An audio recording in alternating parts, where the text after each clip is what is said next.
ایک چیخ، ایک صدا، اور مکہ کی گلیاں لرز اٹھی۔ زمزم نامی سوار اونٹ کی ناک چیرتا ہوا کرتا پھاڑ کر چلایا، اے قریش، تمہارا قافلہ خطرے میں ہے۔ یوں غزوہ بدر کی چنگاری بھڑک اٹھی۔ ابو سفیان کی چال، ابو جہل کا غرور اور نبی کریم صلی اللہ علیہ وسلم کا ایمان، یہ سب ایک تاریخ ساز ٹکراؤ کی جانب بڑھ رہے تھے۔ رسول اللہ صلی اللہ علیہ وسلم کی منزل مقصود بدر تھی، ایک چھوٹا سا میدان جو چاروں طرف بلند پہاڑوں میں گھرا ہوا تھا۔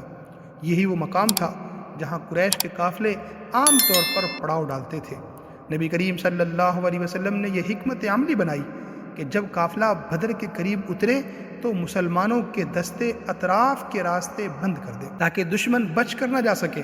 اسی لیے آپ صلی اللہ علیہ وسلم قافلے کے متوقع راستے سے ذرا ہٹ کر آہستہ آہستہ بدر کی جانب بڑھنے لگے۔ دوسری جانب قافلے کے نگران ابو سفیان سخت محتاط تھے۔ انہیں خبر ملی کہ محمد صلی اللہ علیہ وسلم نے قافلے پر حملہ کرنے کا ارادہ فرمایا ہے۔ چنانچہ انہوں نے فوراً ایک سوار زمزم بن عمرو غفاری کو مکہ روانہ کیا کہ قریش کو متنبع کرے۔ زمزم جب مکہ پہنچا تو عربی رواج کے مطابق اپنے اونٹ کی ناک چیڑی، کجاوا الٹا، کرتا پھاڑا اور چیخ کر بولا، اے قریش، اے قافلہ کے لوگوں، محمد صلی اللہ علیہ وسلم تمہارے مال پر حملہ کرنے آ رہے ہیں، مدد کرو ورنہ سب کچھ لٹ جائے گا۔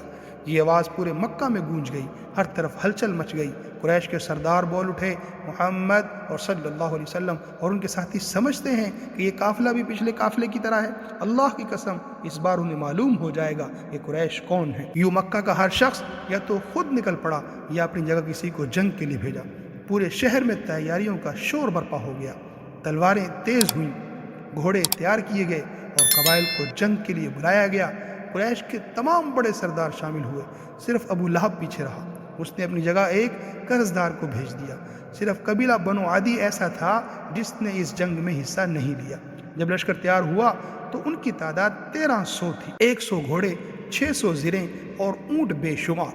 ہر روز 9 سے 10 اونٹ ذبح کیے جاتے۔ سپہ سالار مقرر ہوا ابو جہل بن ہشام۔ یوں قریش کا لشکر شمال کی سمت بدر کی طرف تیز رفتاری سے بڑھنے لگا۔ راستے میں عصفان، قدید اور جحفہ سے گزرتے ہوئے انہیں ابو سفیان کا ایک نیا پیغام ملا۔ پیغام یہ تھا، قافلہ محفوظ ہے، سب کچھ خیریت سے ہے، لہٰذا اب واپس چلے جاؤ۔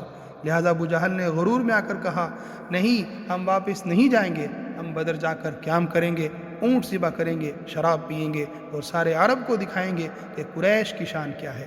یوں فیصلہ ہو چکا تھا، اب جنگ ناگزیر تھی۔